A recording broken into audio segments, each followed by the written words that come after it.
No. Rhodri. Is there anything that Lionel Messi is better than you at? It's opinions. I respect your opinions. Maybe in your opinion Messi is better than me, but in my mind I'm better than him. I do it again. Add it up, bankroll, euro, peso, add it up. I'm just doing me, everything is on me, or you matter what. Add it up, bankroll, euro, peso, add it up. I'm just doing me, everything is on me, or you matter what. Told her if it's all me, everything is on me, gon' back it up. Matter what. Told you I'ma do me, why you hating on me? It's not adding up. I do roll like a Mack truck, country heart, I might cop a farm and go act up. Like scars, I was cold-hearted, now I'm back up. Keep it real, I do this once a month, I don't rap much. I just hit the money and go stack up. Only buy Carhartt cards and get tatted up. All that other bull, it don't matter much. You only climb me, I put the ladders up. No fault, I done doubled up on the workload. I think I fell in love with the bankroll. Pray up, get money, then we lay low.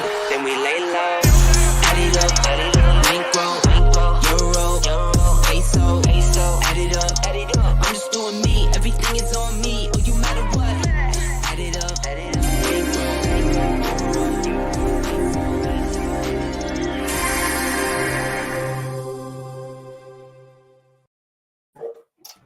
Yes, guys, I'm Si. Welcome to Ace Podcast Nation, the home of Rhodri Giggs on football. We are here to talk all things football for the next 45 minutes or so this evening. We are going to 40. It's going down slowly but surely. It's been a long week, mate. It's been a brutal week. But we are going to be talking the Kobe Mainoo hype. We're going to be talking Jurgen Klopp replacements. We're going to be talking our top 10 defensive midfielders in Premier League history, among other things. And as always, I'm joined by the man himself, ex-Salford City, Bangor City, Aberystwyth Town, FC United, Mosley, Bangor City, and many others. It is Mr. Rhodri Giggs. How are you, my friend? What's happening? Right, mate, very quickly. I had a quick exit on Tuesday. It was like, we were all out with there within seconds. Rob closed it down as soon as that last penalty went. It was brutal, mate. Very quickly, I want to talk about Wales very, very quickly because I don't really want to talk about it. But straight away, the Welsh FA have come out and backdrop a page. I think, look, they were never going to sack him because he's recently signed, I think it's another 2-year deal and he's on over £1 million a year. They haven't got the money to sack him, basically. But I've seen a lot of people quite angry with some of his decisions, his tactics, things like that throughout the game on Tuesday. And I think, look, on the Finland game, we gave him a lot of credit because he got everything right tactically and his team selection and everything like that. So what I want to ask you, mate, really, is now that you've had time to kind of digest it and watch the highlights and think about it a bit more, calm the emotion out of it a little bit more, do you think Wales did everything they could from a player point of view? And do you think that Robert Page could have and should have done certain things differently on Tuesday night? Yeah, should have, could have. It's you've got to analyse, mate, haven't you? You've got to but it was they were in the positions to make chances. I'm sure they had a few chances. That's the time where you have to step out of Ramsey, Bale, and someone else has to step up. And unfortunately, they couldn't do that. So just finishing a cruel way, really. But with Daniel James on the night, I was like, you prick. But yeah, I know what it's like to take. I've took a penalty in front of 100 people, and my legs were shaking. I remember the first time, anyway. But yeah, he's still got to refocus as a professional footballer. But it can happen. He's obviously, the nerves have got the best of him. Want the best of run-ups. They want the best of penalties. So but they should have. They were on top. Should he gone with Kiefer Moore at the start? Should he have gone with what he'd have gone with Finland? It's all ifs and buts, maybes, and also we're not going. So Yeah, I saw a lot of criticism for the decision to play Kiefer Moore rather than stick with the thing. But the fact is, David Brooks had been injured, had been ill. Sorry, he hadn't trained for a couple of days. So the decision was: do you bring in Kiefer Moore for David Brooks, or do you bring in a kind of more like for like, like a young attacking player? And I think he went with what he felt was the tried and tested in Kiefer Moore. And I thought Kiefer Moore for 90 minutes was decent. He missed a couple of headers, which I think he probably could have done better with. But overall, I thought his performance was all right. He did what he was supposed to. He pressed, he held the ball up, etc., etc. After the 90 minutes, I thought his legs went, and I didn't really understand why we didn't replace him a bit earlier with. That's the only thing I would like. They were clearly on top, and he didn't seem to do anything about it. So, but yeah, they should. It was time for one of them to step up. But ultimately, they didn't do that. It's a young side; they'll come back, and they'll obviously learn from it. Feel sorry for Daniel James, but that's life. Unfortunately, you'll either grow from this or you'll struggle with it. I'm sure he'll be all right. Yeah, I mean, with the Daniel James thing, I got to say, and it's a pure speculation on my part, I thought he looked like he changed his mind at the last minute. When you run up like that, it's poor. Just poor. Like I said, when we were on the night, just pick your spot, bosh. If your keeper saves it, then your keeper saves it. But it was a nervous pen. It was like a pen that he wasn't focused on. It's one of them where you lift your head up too soon. It's not gone in the corner where you want it to. He's not hit with any power, and it's keeper can throw his cap on it. Yeah, and on a more positive note, I thought Ben Davis was outstanding in both games. I thought Ethan Ampadu and it was good to thought Harry Wilson. Yeah, Ethan Ampadu and Jordan James. I thought, you look at those two as a pair for Wales's midfield, and you're happy with that for the next 10 years. Even the centre half looks solid. I like them two, Rodon and Ben Davis and Meepham. Nico.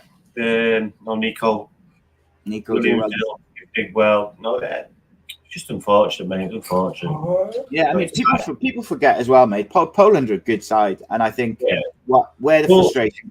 It's like they're talking about the Cardiff and Swansea thing that they've never done it. It's 50 years since Wales has beat Poland. 50 years. So I think where the frustration comes is in the first half. I think Wales were on top and we didn't take advantage of it. Anyway, moving swiftly on. I know, and it's depressing. But and like Will says, there's no blame on Daniel James. It's one of them things. But he just looked nervous. And my mate at work was getting abused, absolutely, because he's a Leeds scumbag, dirty scumbag. Oh my God, he was getting. But after sleeping on it, it's one of them things. Everyone's emotional and stuff, and I understand the criticism that Robert Page gets for his some of the tactical decisions he makes. And the other thing with Daniel James is before he went to that right wing back, he was looking quite dangerous. And then as soon as he was back into the wing back position, he just kind of well as well. He did a real good job for the team. Yeah, he did a really good job. So just unfortunate, mate. Like I say, something that will live with him to the rest of his days. Yeah, but there's a whole heap of young Welsh footballers coming through the 21s, the 18s, and the first team. Well, it's time to move on, though, isn't it? From what we've got. So, it's time to move on. A quick question, mate. Do you think that's the end of Aaron Ramsey's international career? Yes. Cool. And next Wales captain, would you make that Ben Davis to carry on, or would you give it to Ethan Ampadu? Yeah, I would give it Ethan Ampadu. Ben Davis, vice captain. Build for the future, Correct, yeah. Sweet. So we're going to stick with international football, and this will go down really well with the Welsh people, but we're going to talk about England a little bit. One player in particular is getting all the hype, mate. All the hype. The hype train is well and truly hurtling towards the Euros. But in fairness, I think the lad has has earned it. He came off the bench in the first friendly, had 100% pass accuracy, was very composed, did very well. Started then against Belgium, and by all accounts, from what I've seen, and then what I've seen people saying, didn't put much of a foot wrong. Kobbie Mainoo seems like he's the real deal, but he's also only 8 months into his first team career, which is mental. Yeah, pal of mine was saying, he's playing against a couple of bin men teams in Belgium and Brazil, and overhyped. But yeah, gets man of the match. I won't name him. Rude that to name him, but he knows who he is. The thing is, mate, like, it's weird, right? Because I've seen people who I opinion I respect, people who know what they're talking about with football, and they are like talking about this kid like he's like they're calling him a generational talent, someone who's can be. I just feel people need to cool the jets a little bit. Yeah, relax. A little bit. Even if he just goes starting, maybe not, but see how who's not, but going 100%.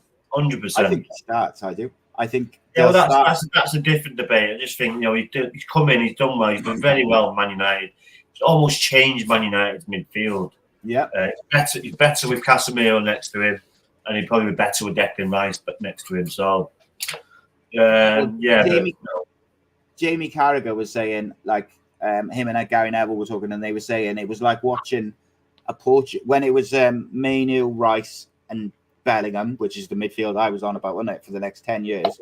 He said that it was like watching like a Portuguese or a European midfield, because the way they were just interchanging and the way they were moving the ball and the way they were all so comfortable on the ball, receiving it in tight spaces and just so composed. And I think none of them panic on the ball, do they? So that helps. Plus the great technique, and like I say, they can play in either position in the midfield, so they're comfortable wherever. And it's the balance of that three. When you look at their attributes and their type of game, it seems like a good balance, doesn't it? Like, where for so many years you had Gerrard, Lampard, Scholes trying to fit them in, whereas those three seem to naturally fit in together, don't they? Do you know what I mean? Like, and as a combination, it remains to be seen. And then you've got Maddison, Ward-Prowse, Henderson, all these other people on the bench. Like England, if England don't get to the final at the very least, mate, I think Gareth Southgate has failed, in my opinion. What, if they don't win it? No, if they don't get to the final, I think he's failed. It all depends on who they play, doesn't it? Who's got France in the quarters? Apart from France, who has got a better squad in the Euros than England? Brazil. I know it's with Euros, but Brazil have just beaten. Oh no, I know that. And Belgium Euros, isn't it, in the summer? Yes, all right. Guaranteed they didn't have a full team, but that can happen in a Euros. People get injured, so it's a not foregone conclusion. But it's when you get to them semi-finals, mate. It's tight margins. Yeah. It's a slip. It's a tight game. Goes to penalties. Yeah. Or unless someone steps up and you want match winners and as many match winners as possible. And England have got a few, to be fair. Foden can win you a game. Bellingham can win you the game. Kane can win you the game. Saka can win you the game. Rashford can win you the game. So there's a few there. Probably not named a couple more as well. So they've got match winners. The interesting thing, I think, like you look at what Bellingham with a goal. Yeah, James Ward-Prowse can't even get in the squad, like, which is crazy to me. I think, like, you look at what Jude Bellingham's doing in Real Madrid, and I think people maybe in this country or in the UK who don't watch that much Spanish football, they don't realise what he's doing and how special it is. Like, he's gone in there and he's gone, oh, that's Zidane's number, is it? No, I'll have that. And he's like, oh yeah, and he's gone out there and he's just winning games on his own in some games, and then standing in front of the Bernabeu with his arms out wide, and he just seems to embrace it and he loves it, and he's got the quality to back it up. But also, when you hear him speak in interviews and media and stuff like that, he's quite similar to Kobe Mainoo, and like he's quite composed, he's quite laid back, seems like his head's screwed on, you know, and he's like the fame and the success is not going to go to his head. It seems.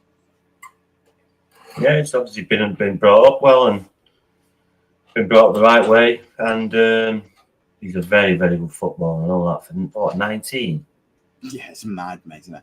And he's a unit as well. He's a proper, he's a unit. Big lad. Mate, he's a special footballer, and I think the one thing they have got, England, is they've got quite a good mix of young players like Bellingham, Mainoo, Foden, these type of players. But like, even with like Foden and Saka, they're experienced at Champions League, Premier League. They're experienced footballers. And then you've got your Harry Maguires, your Trippiers, I know Luke Shaw's out, but like him and Kyle Walker, like, very, very experienced players. And it feels like a good mix. So it remains to be seen, mate. As you know, I'm not Gareth Southgate's biggest fan in terms of his managerial abilities. However, here's a fact for you. Him, Gareth Southgate and Robert Page are the most successful managers for their nations in history of the game. Really? Well, Gareth Southgate, I suppose, since 1966 rather than the history. But Robert Page is Wales' most successful manager ever. And that's good. It's good. It's just a shame that he couldn't add to that. But I'm sure he'll get another goal. And, World Cup now is obviously he's the target now. So see what happens there. Yeah, he's got to get those young players going, haven't he? And hopefully pick them all up and add some quality in there. And like you mentioned, someone will, like, whilst they seem to have a very good team ethic and a lot of good young players, you need that one or two players to really step up and be the one in the tight moments, like your Gareth Bale or your Ramsey, or the guys that when games are tight, they make something happen. Whether that's Harry Wilson or Brennan Johnson or whoever, that's what is the difference in the tight games, isn't it? Right, moving on to club football, mate. As you know, Jurgen Klopp is leaving in the summer. He will not be winning the quadruple. You'll be happy to know. Why is that? After they were knocked out of the FA Cup in a very boring. It was a very drab game. Very drab, pretty boring to watch. You knocked him out? I can't remember. Oh, I'm not sure, mate. Some ragtag bunch of misfits. No, in terms of Klopp, mate, obviously I know you're very disappointed he can't claim all 4 trophies, which really, they were definitely nailed on to do. Broken. Yeah. What, like, before I kind of go through the list of potential candidates, who springs to your mind, like, straight away, other than Xabi Alonso, if we assume Alonso's going to Bayern? Who, like, is the first name which springs to mind and you think that's a good fit? Deserve. Okay. There's not many. Nagelsmann, Germany's coach. Good shout, that one. What about Postecoglou? I think he's tied down at Tottenham there now. I'm not sure about that. Who's the guy at Brentford? What's his name? Frank. Yeah, that's it. Yeah. What about him? Possibly. Because he's done a very good job him to consolidate Brentford like he has. So possibly, because there's not many to choose from, so they've got to get it right. Because look at us. We've got to take the time. They've had enough time now. I'm sure they'll confer with Jurgen and see his thoughts. Maybe not. I don't know. What about Gareth Southgate? I know I've been winding you up about Southgate to United, but what about Southgate? If he goes, don't see him if he goes and wins the Euros. Don't see him a big club manager. Why do you keep naming Gareth Southgate? He's not one. He's on all these. Not one attack. I know, but he's on all the clubs. No, these clubs want winners, not losers who get to semi-finals and finals. Yeah, he's got the squad together. Yeah, he's great with the press. He fucking loses in the final. He loses in the semi-final. Yeah. What if he wins the Euros? If I actually, you can go to Liverpool. Yeah, he'd be a good fit for Liverpool. Actually. Yeah. Yeah. What if he wins the Euros? Then does that change your opinion of whether he can go there? Of course it does, because he's got over the line. You can't keep on getting in these positions. That's where Leo Solskjaer was down the line. You got to semi-finals, finals, didn't win. You got to win. All right, here's another one then for you, Graham Potter. Especially at Liverpool and Manchester United. Graham Potter. No. No. What about Jose? He's looking for a job. No. Liverpool, from going what they are to Jose. Come on. Well, I don't think so. But like, if you say they want a winner, there's not many who've won as much as him. No. You don't think that there's any chance he goes there? No. There's zero chance. Zero chance. Jose Mourinho goes to Liverpool. Zero. What about Thomas Tuchel? No. What about who's the guy at Chelsea? You're just naming names now for the sake. Yeah. I just seen if there's someone who you think like that's Eddie a really good fit. Eddie Mays, he's still about.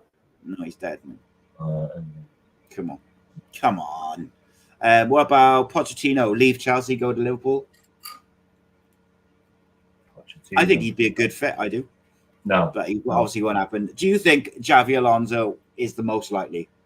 It depends. Bayern Munich, he might like in Germany. And this is what people don't take into account, isn't it? Like he might, Bayern Munich is like Liverpool and Manchester United. It is a juggernaut. It's a big, massive club worldwide. Yeah. The NFL have the games there. They know it's a really nice stadium, but history goes back. Bayern Munich is a big, big club around the world. So that's put. Does you want this airpin for the league? Maybe you'd think he wanted to test himself. Maybe it's too soon for him, and he backs himself to stay in Bayern Munich, win everything in Bayern Munich, do well in the Champions League, and then go to Liverpool in 3 or 4 years or whatever, or go somewhere else, whatever.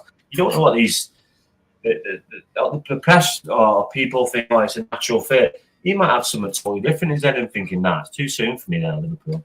Done really well here by Leverkusen. I know this league, I think still learning the ropes. You never know. But then again, he might think, no, I'm ready. I want to test myself at Liverpool. Yeah, and I mean, the thing is, like, I'm not sure what his family situation is, but if he's got kids and stuff like that, and they're settled in Germany, he might love Liverpool, but that's the last place you want to be, Liverpool, yeah. No. So. Is an interesting one. That was a joke, by the way. It's lovely. I know. People get their knickers in a twist, don't they? And they just get like all Albert Docks, beautiful. Yeah. So he got here's an interesting one from Reese. He says Xabi Alonso to Liverpool, Xavi to Bayern Munich, Nagelsmann to Leverkusen, and then Klopp takes a year out and goes to the German national side. I see Klopp going to Bayern Munich, but no, who knows what. Yeah, I think they're going to want a manager this year, and I don't know whether he looks. Do you think he's going to have a year out? Do you? Do you think he's going to have a year out, like a sabbatical? He just looks mentally fried, mate. I think. Like if you look at the way he reacted after the United game, like he just looks like he's had enough of it. Do you know what I mean? Like just the media and the press, and he just wants to be left alone. Like you when you talk about Super 6, because you're well behind. You just had enough. Just wanted to end. I get that. Okay, fair enough. Mate, 2 seasons in a row. There we go. Just smashed you, and now you find your voice. He's nibbling. A couple of good weeks. Right. Do you want to do our top 10 list first, or do you want to do the Super 6 predictions? Whatever. Which one would you like first? I'm easy, whatever. Go on, we'll do Super 6 because I'll let. Do you want me to go so you can copy me? So because you're about 56 behind me, so I've already done mine. You've done it. Okay. Yeah. I've already done mine. So I've first game up. Listen, I've got 2%, so I don't have to do mine rapido on my phone. Right, go on then. We'll whip through them quick. No, I've already done them. Ah, there you go. Spurs versus Luton. 3-1. 3-1 Spurs. I got 2-0 Spurs. Chelsea versus Burnley. 2-0 Chelsea. 3-1 Chelsea. Villa versus Wolves. 2-2. 2-1 to Villa. Brentford United. 2-1 United. 3-0. 0-3 to United. Liverpool Brighton. 2-1 Liverpool. 3-1 Liverpool. And Manchester City versus Arsenal. These big games always end up in a score draw. 2-2. I've gone 2-1 Arsenal. What, at the Etihad? At the Etihad. Yes, mate, yeah. I fancy Arsenal this year. They're going to finally do it. 2-1. 1-2 at the Etihad.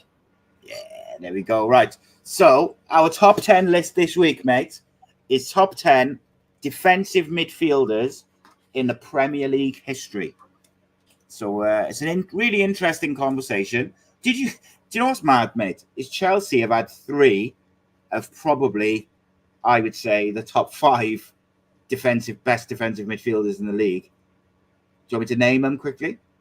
I know who they are, but best 3. Well, Makelele, the position's bloody name, like it was created for him. Makelele, Right.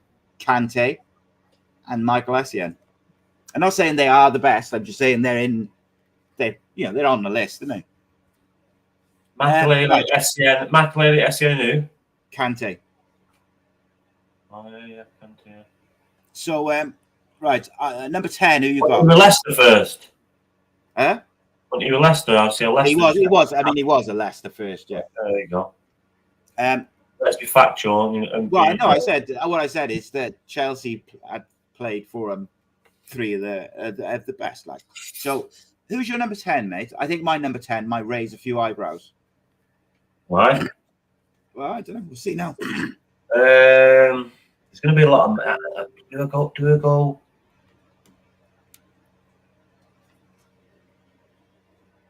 I'm going to go Michael Carrick, number 10. Interesting. I've gone Gareth Barry.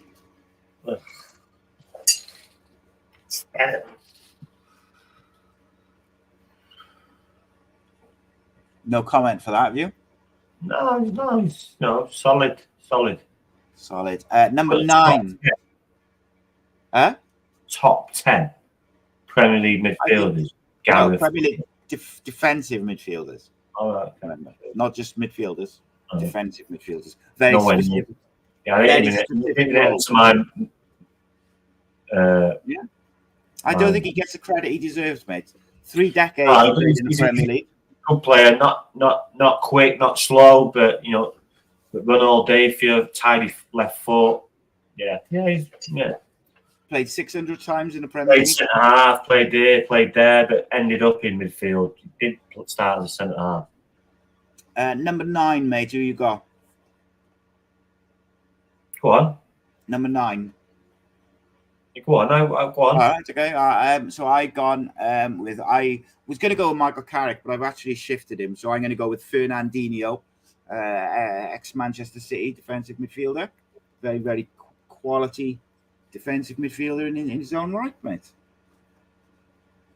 Yeah, I'm going to go Kante. Interesting. Speaks for himself. Did the job at Leicester and also at Chelsea, as we mentioned. Number 8, I've gone with Michael Carrick. I think very underrated, phenomenal on the ball. Slightly different in terms of the way he played that role compared to some of the others on this list, but very, very much.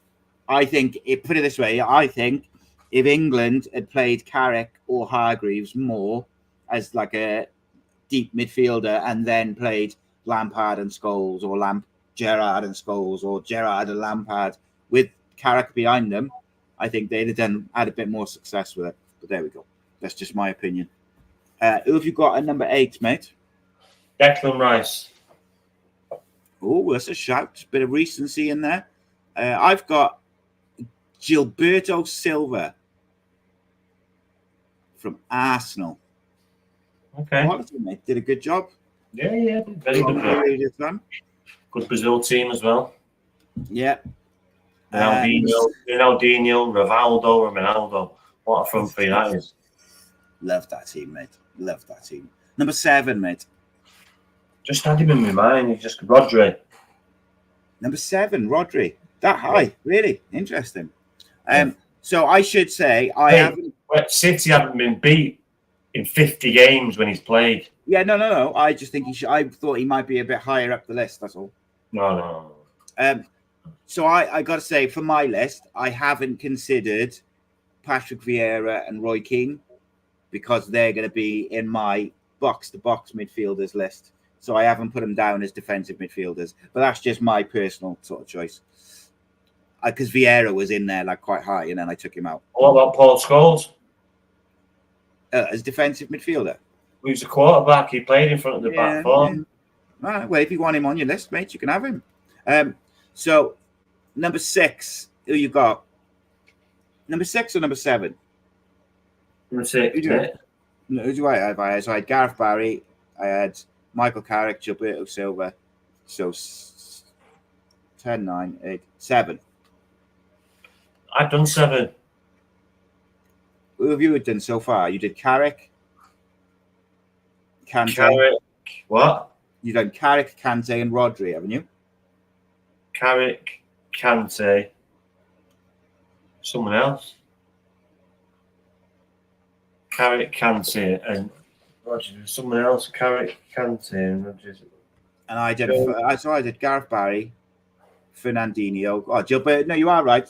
There was someone else because I done Fernandinho, Gareth Barry, Gilberto Silva, and Carrick. So that's my 4.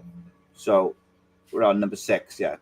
Yeah, so it was like Carrick, Kante. It was number 9. So you've done Carrick, Kante, someone, and then Rhodri. Who was the one you've done? It was only 5 minutes ago, like. I listen, yeah. It's been a long week. It's number 6. Someone may mention it. Number 6.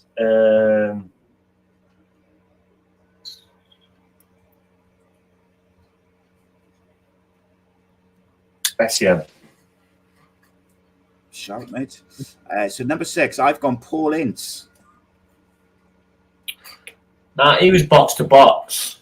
All right. We'll take out Paul Ince. I'll go with SEN as well because I was struggling with, but I'll go with SEN 6 as well. So number 5, mate. We're into the top 5 defensive midfielders in Premier League history now. Then it's an interesting one, isn't it? Because this is where you get to the real meat and the bones. See, I've got Vieira, Roy Keane. Yeah, and I understand that like completely. Maybe it's because I know that we're gonna do. Like, see, number 5, is Vieira. So I've got number 5 as Xavi Alonso, and I think they both speak for themselves, don't they? Like in terms of. Oh yeah. I'll go. No, I can't have Xavi Alonso in front of Patrick Vieira. Thinking about it, so you have to switch then. So Xavi Alonso 5, Vieira 4. So your 4 is Vieira. My 4 is gonna be difficult. This one difficult because there's a couple in there which I really rate, but I just can't get them in. I'm gonna go with number 4. He's gonna be N'Golo Kante. All right. So number 3, mate. Who you got into the Roy top Keane. 3 now? Roy Keane. Top 3. Shout, mate. Number 3, I am going with. I wonder if we'll agree with number 1, mate. That'll be interesting if we both agree with number 1. See, I've chopped and changed my mind a little bit because there was a couple where like I quite fancied them, but I thought they was probably haven't got the longevity like a Declan Rice and people like that. Like I'm not ready to put them in my top 3. I'm going to go with number 3. Oh, see, I'm stuck, mate, between these. So, number 3 for me, I'm gonna go with Paddy Vieira. I am gonna have Paddy Vieira in there because I believe Patrick Vieira was more of a defensive midfielder than what Roy Keane was. So Paddy Vieira is number 3 for me. Who's your number 2, mate? Paul Scholes. Oof. Paul Scholes as a midfielder is the best, but as a central midfielder, yes, he was great, but no, his defensive play weren't the best. He weren't the best tacklers, if you remember rightly. He was full-blooded, I would say. Yeah. But I'm interested in that because he's not like when you think of Paul Scholes, you don't necessarily think of him as a defensive midfielder. But I know what you're saying. He played a lot there, didn't he? At that quarterback role, did it quite well. I'm not sure I'd have him up there in my, number 2. But it's your opinion. I'm happy with it. Watched many games of him playing there. Yeah. Number 2, I've got Rhodri is number 2. Oh, really? That high? Yeah. Yeah, I rate him, mate. I think he's sensational. I really do. Better than Roy Keane. Well, I didn't take Roy Keane from my list, did I? But you've got Patrick Vieira. Yeah, I think he's better than Patrick Vieira. No, but I'm saying you've got Roy Keane. Patrick Vieira, and you haven't got Roy Keane in. Yeah, because I think Roy Keane is more of a box. I see him as more of a box-to-box than I do Patrick Vieira. I think Patrick Vieira was more of a defensive midfielder than Roy Keane was, if that makes sense. Not all the time. But that's debatable because Roy Keane was savage when he was young. One player which I took out for Patrick Vieira, just before we do our number 1s, the player which I took out for Patrick Vieira at the last minute was Owen Hargreaves. And the reason I took him out is because I think he is one of the best defensive midfielders of his time. But when he came to United, he had one unbelievable season and then he was kind of injured. So I think whilst he is one of the great defensive midfielders, not in the Premier League, he wasn't. So to be fair, we should have Steven Gerrard in there, really. Yeah, I mean that's a shout. He did it a lot. Well, is he better than Gareth Barry though? Probably not. He take the bid. Yeah. Right, who's your number 1? He's better than any of my ones from 10 to 5. So you'd have to fit in somewhere top 5. I agree. Down the list, I'd have to go. Yeah, no, I agree. Look, there's players which I haven't considered because I've tried to divide them up. I know what you mean. Like even Paul Scholes was a goal-scoring midfielder when he first started. Yeah. Paul Lynch, you were saying he was a box-to-box midfielder. Yeah. Roy Keane was a box-to-box midfielder. Steven Gerrard was a box-to-box midfielder. Frank Lampard was. Patrick Vieira was. So I know what you mean. But when they got older, they seem to go more deeper and play a little bit and make less runs. And I think part of the reason why mine changed a bit and I didn't put in the Gerrards, the Keanes, then that is because I know that we're going to do top 10 box-to-box, top 10 attacking midfielders, top 10. Yeah, we can be in both. Yeah, no, you're right. Yeah, you are right. I'll tell you a couple of honourable mentions, mate. Manuel Petit, ex-Arsenal midfielder. I did think of him, Did think of it, but yeah, I didn't make the list. Who's your number 1, mate? I think we're going to have to say the same one, but Makelele, yeah. When you get a role named after you, yeah, that's it. And it's yours, isn't it, forever? Yeah. Yeah, absolutely. He transformed the way that sort of that part of the. I think Mourinho helps. It does help having John Terry, Carvalho, Lampard, Drogba, and all them players around you. Don't get me wrong, but when this is why this team was so good and why the Man United team was so good, because yes, they were great players, but they didn't do anything extra. You just do your job. Everyone does their job to their capabilities. Then ultimately you're going to win more games. Sometimes when it's a bit sticky, they would go out of that and be a bit of a maverick and try and win the game, and that's why they were great players. But ultimately, and same with the Chelsea team, they all did their specific job. Yeah. That's what McAleary did very, very, very well. Yeah, especially under Mourinho, that Chelsea side under Mourinho, it was like very much every single player had their job, had their role, whether it was Ashley Cole on the left back or John Terry or Makelele, Drogba, and like it was a well-oiled machine for a few years, wasn't it? Yeah. Obviously, the name which we've both missed out from the list which is probably, we should probably both be quite ashamed. When you're talking top 10 best defensive midfielders of all time in the Premier League, Calvin Phillips should be up there, shouldn't he? No? Not having that? Okay. What, the Yorkshire Pirlo? Yeah. Yeah. Pirlo must be spinning. Absolutely. You know what about James Milner, Mark Noble? Would you have them anywhere? Or would they be like Jordan Henderson? Thought we were having a serious conversation. If you're mentioning Mark Noble and Jordan, no, I just throwing some names. Although Mark Noble, I like Mark Noble. He's a very, very good player. Yeah, I think he's more like top 20, maybe, something like that. And that's nothing to sniff at. Absolutely not, mate. Flipping out. When you think of how many like players and played over the years, one club man. No, yeah, he's. I've always liked Mark Noble. When he spoke, when he's as a player. So yeah, he definitely been my top 20. But yeah, some good players that just miss out. But these players are we're naming, they're elite people. Michael Carrick.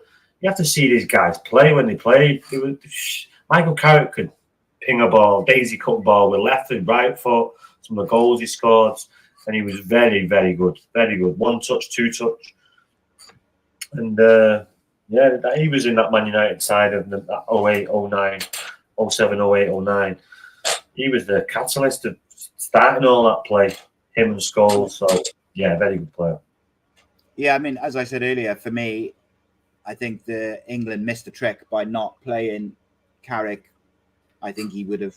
This is where you needed a brave manager, don't you? Right, listen, Carrick, Gerrard, Bosch, or Carrick, Scholes, and they tried to fit them all in. They want to please everyone.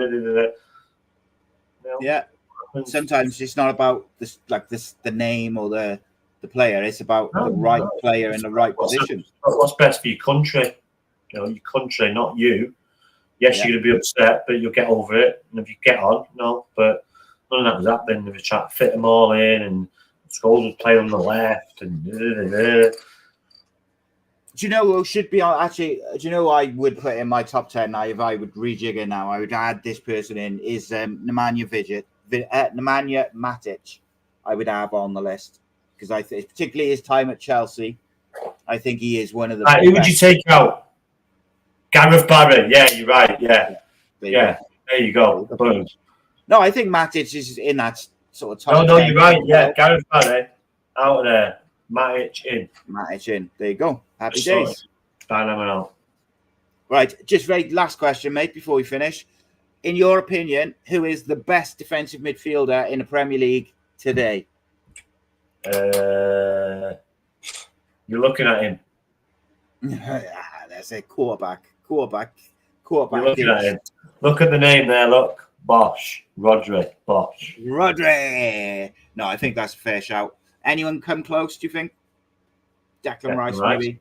Declan Rice. Not come close. He's right behind him. Oh, it is an interesting one for you. Reese in the comments, it says Scott Parker deserves an honourable mention. Yeah, Scott Parker. Yeah, 100%. Scott Parker, Nicky Butt. Yes, mate. Nicky Butt gets a load of disrespect on his name. Listen, when you've got Roy Keane and Paul Scholes in front of you, and you still played over like 500 games for Man United, you've done pretty well. So you've done all right. Yeah, he's England did got a few caps for England. No, yeah, nothing to sniff at, mate. No, absolutely not. Nothing to sniff at all. Right. We'll be back next Thursday with another top 10 list. No, 1 minute. I'm away next week. I'm going away on Wednesday for Easter holidays for a week. Oof. All right, mate.